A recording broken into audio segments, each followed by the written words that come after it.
বন্ধুসকল, মই বৰ্তমান উপস্থিত আছোঁ ৰতুৱাৰ এটা মথাউৰিত আৰু আপোনালোকে দেখিছে এয়া কুমতীয়াৰ বিধ্বংসী ৰূপ। আপোনালোকক মই গোটেইখিনি দেখাম আজি। মানুহৰ জীৱন মৰণৰ আচলতে সমস্যা আহিছে, প্ৰশ্ন আহিছে, মানুহৰ কষ্টবোৰ অথলে যাব নেকি। আপোনালোকে সকলোৱে জানে এটা বানপানীয়ে যদি এবাৰ হৈ যায়, এই গোটেই সমাজখনক যিখিনি জেগা বানপানীয়ে গৰকিব, গোটেই সমাজখন 10ৰ পৰা 20 বছৰ পিছুৱাই গুচি যায়। কি হ'ব মানুহৰ অৱস্থা, তাকে আপোনালোকক দেখাম। নদীৰ যি ভয়ংকৰ ৰূপ দেখি সঁচাকৈ বুকু কঁপি গৈছে। চাওঁচোন আপোনালোকক কিমানখিনি দেখাব পাৰোঁ। আপোনালোকে চাই থাকিব বুলি অনুৰোধ জনাইছোঁ। চাই থাকিব ভিডিঅ'টো। এয়া দেখিছে আপোনালোকে, সেই গছবোৰ দেখিছে, নদীৰ মাজত হৈ থকা গছ আছিলে, ডাঙৰ ডাঙৰ গছ। সেই গছবিলাকৰ আধা অংশলৈকে পানী, যিমানলৈকে দেখিছে সকলো পানী, কেৱল পানী। আৰু এয়া যদি মথাউৰি কেনেবাকৈ ভাগি যায়, ৰাইজৰ কি অৱস্থা হ'ব আপোনালোকে অনুধাৱন কৰক। বন্ধুসকল, এটা কথা ভাবি আচৰিত লাগিছে, এইফালে ইমানখিনি পানী, ইমান বেছি পানী হৈ আছে আৰু এই মথাউৰিটোৰ সিপাৰে মানুহে গোটেই বছৰটোৰ কাৰণে হওক বা যাৰ যিমানখন মাটি আছে তাত খেতি কৰি নিজৰ ভাতমুঠি মোকলোৱাৰ প্ৰচেষ্টাত অব্যাহত আছে। এটা কথা ভাবি আচৰিত লাগিছে, মাত্ৰ মথাউৰিটোৰ মাজতে গ'ল আৰু পানী যদি বাঢ়ি গৈ থাকে, জীয়াঢলৰ মুখত যদি বেছিকৈ বৰষুণ হৈ থাকে, তেতিয়াহ'লে মথাউৰিটো থাকিবলৈ নাই, সেইটো অনিশ্চয়তাত আছে। গতিকে চাওক, ভাবি বেয়া লাগিছে, যদি মথাউৰিটো ভাগিবলৈ হয়, এইসকল খেতিয়কৰ এই সপোন কি হ'ব, সেইটো কথা ভাবি খুব বেয়া লাগিছে। আপোনালোকে ভগৱানক অন্ততঃ প্ৰাৰ্থনা কৰক যাতে মথাউৰিটো নাভাগে আৰু ৰাইজৰ এই কষ্টবিলাক যাতে অথলে নাযায়। যদি মথাউৰিটো ভাগি যায়, কিন্তু এইফালৰ যিমানসকল গাঁও আছে, এই খেতি পথাৰ সকলো নষ্ট হৈ যাব আৰু মানুহৰ সপোনবিলাক শেষ হৈ যাব। তাকে ভগৱানে নকৰক, তাকে আশা কৰিছোঁ। আপোনালোকেও ভগৱানক প্ৰাৰ্থনা জনাওক যাতে এই মথাউৰিটো ভাগি নাযায়। এখন চাওক, 15 নং ৰাষ্ট্ৰীয় ঘাইপথৰ ওপৰত নিৰ্মিত দলংখনৰ পিলাৰত ইতিমধ্যে গোটেই পানীয়ে টাচ কৰিছে আৰু এয়া ইমানবিলাক খৰি, উটি অহা খৰিবিলাক ইয়াত লাগি ধৰিছে। প্ৰশাসনে দুয়োফালৰ পৰা মানুহৰ যাতায়াত বন্ধ কৰিছে। এতিয়া যিসকলে এইপাৰে ঘৰ, তেওঁলোককহে কেৱল খোজকাঢ়ি আহিব দিছে, বাহন কাকো আহিব দিয়া নাই। দলংখনৰ কথা আছে যিহেতু, মানুহৰ জীৱন মৰণৰ কথা। নদীখনৰ এই কালান্তক ৰূপ দেখি সঁচাকৈ বুকু কঁপি উঠিছে। কি হয় ক'ব নোৱাৰোঁ। আপোনালোকে আমাৰ লগতে ভগৱানক প্ৰাৰ্থনা জনাওক যাতে ইয়াৰ দাঁতিকাষৰীয়া গাঁওবিলাকৰ লোকসকলৰ জীৱন নিৰাপত্তা হয়।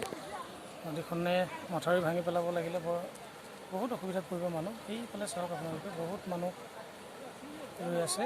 কেৱল সকলোৰে এটাই আশা, নদীখন শান্ত হওক আৰু মথাউৰিটো যাতে নাভাগে, সেই আশাৰে সকলোৱে অপেক্ষা কৰি আছে। বৰ সঁচাকৈ বহুত ভয়ানক এটা দৃশ্য আপোনালোকক দেখাবলৈ যত্ন কৰিলোঁ। কল্পনা কৰক, এখন হাইৱেৰ ওপৰত থকা দলঙৰ তলৰ অংশত যেতিয়া পানীয়ে টাচ কৰে, এয়া পানী কিমান বেছি পানী হ'ব পাৰে আপোনালোকে ভাবক। দেখাবলৈ যত্ন কৰিছোঁ। কুমতীয়াৰ দুয়োপাৰ ৰাইজৰ উচুপনি ইয়াত প্ৰতিফলিত নহ'লেই হ'ল, তাকে কামনা কৰিছোঁ। মই এতিয়া আহি পাই গ'লোহি আউনীআটী গাঁৱৰ যিটো মথাউৰি, কুমতীয়া নদী। আপোনালোকে এতিয়াও চাওক, পানী কিছু কমিছে, কিন্তু তথাপিতো এতিয়াও মানে বিপদসীমাৰ তললৈ যোৱা নাই, বিপদসীমাৰ ওপৰতে আছে। আৰু আপোনালোকে চাওক, এই মথাউৰিত বহুত মানুহ আছে। এতিয়া বহুত কমিলে, ৰাইজে গৰু ছাগলী বান্ধিব গৈছে, আকৌ হয়তো ইয়ালৈকে আহিব। গতিকে আকৌ এতিয়া বতৰটো বেয়া কৰি আনিছে, এই আকাশখন চাওক। আৰু কি ক'ম, ইয়াতে জীৱন মৰণৰ সমস্যা জড়িত হৈ আছে। এইখন নদী, এইটো মথাউৰি আৰু এইফালে গোটেই ৰাইজৰ সপোন, গোটেই সেউজীয়া পথাৰ। সকলোৱে ধান ৰুইছে বছৰেকৰ ভাত মুঠি যোগাৰ কৰিবৰ কাৰণে। যদি মথাউৰিটো ভাগি যায়, তেন্তে কি অৱস্থা হ'ব আপোনালোকে অনুধাৱন কৰক। আশা কৰিম ভগৱানে ইমানতে খাম কাটি যাতে সকলোখিনি ৰক্ষা কৰে, তাৰে আশা কৰিছোঁ। আগলৈ মথাউৰিত দিছে, দিয়ে এইটো মানে পানীটো সিফালে প্ৰথম কিবা পানী যে আহিছে সেইটো দিয়ে, তাৰপাছতে সেই জেগাতে মথাউৰি ভাগি যায়। সেইটো কাৰণে ইয়াতে অকণমান আগতে এটা ডাঙৰ আছে, সেইটো দিয়াৰ কাৰণে গোটেই গাঁৱৰ ৰাইজ আৰু আমাৰ এইটো মথাউৰি ইটো পাৰে থকা গোটেইখিনি ৰাইজে মানে শংকাত ভুগিছে। সকলোকে দেখিছোঁ, বেয়া লাগি আছে। তাকে আপোনালোককো সেই ভিডিঅ'টো মই ভিডিঅ'ৰ যোগেৰে অকণমান শ্বেয়াৰ কৰিব বিচাৰিলোঁ। এনেকৈ ৰাইজ চলি আছে। কি হয় দেখা যাওক। যিমান প্ৰত্যাহ্বান আহিলেও হাৰ নমনা এগৰাকী নাৰী দেখিছেনে আপোনালোক কোঠা মাৰি আছে। নদীত অহা খৰি নিজে ধৰি কোঠা মাৰি আছে। এয়াই জীৱন জীয়াই থকাৰ এটা ইচ্ছা সকলোৱে। ৰাতিলৈ এয়া খৰি দি আকৌ ভাত বনাবগৈ লাগিব নিশ্চয়। খৰি কেঁচা হৈ আছে তথাপিতো অঁ তাকে ঠিক আছে, লাগি থাকক দেই। এই বিশেষ বস্তাখিনি যে দেখিছে আপোনালোকে, ইয়াত কমেও 500ৰ পৰা 600 বস্তা সোমাই আছে। মথাউৰি সিপাৰৰ পৰা ইয়াতে দিছিলে। ইয়াত যদি দিওঁতে ডাঙৰকৈ দি যদি ভাঙি গ'লহেঁতেন আৰু যদি স্থানীয় ৰাইজে আউণ্টি গাঁৱৰ যুৱকসকল বা পুৰুষসকল মহিলাসকল সকলোৱে লগ হৈ যদি এই কামটো নকৰিলেহেঁতেন, তেন্তে এই কাষতে থকা ঘৰ চাওক, এই কলগছজোপা সিপাৰে এটা ঘৰ, এই কাষত এইবিলাক ঘৰ, গোটেই ঘৰ আছে। কি অৱস্থা হ'লহেঁতেন আপোনালোকে ভাবি চাওক। আৰু ধন্যবাদ জনাব লাগিব এই যিসকল কৰ্মীয়ে আজি এই কামটো কৰিলে, লগতে আউণ্টি গাঁৱৰ যিজন গাঁওবুঢ়া শ্যামল দাস, তেখেতৰ নেতৃত্বতো আৰু সকলো ৰাইজৰ সহযোগত আজিৰ কাৰণে মথাউৰিটো ৰৈছে। আশা কৰিম পানী যাতে আৰু নাবাঢ়ে আৰু সকলোৱে যাতে জীৱনৰ নিৰাপত্তাটো ইয়াতে হয়, কাৰো যাতে অসুবিধা নহয় তাৰে আশা ৰাখিছোঁ।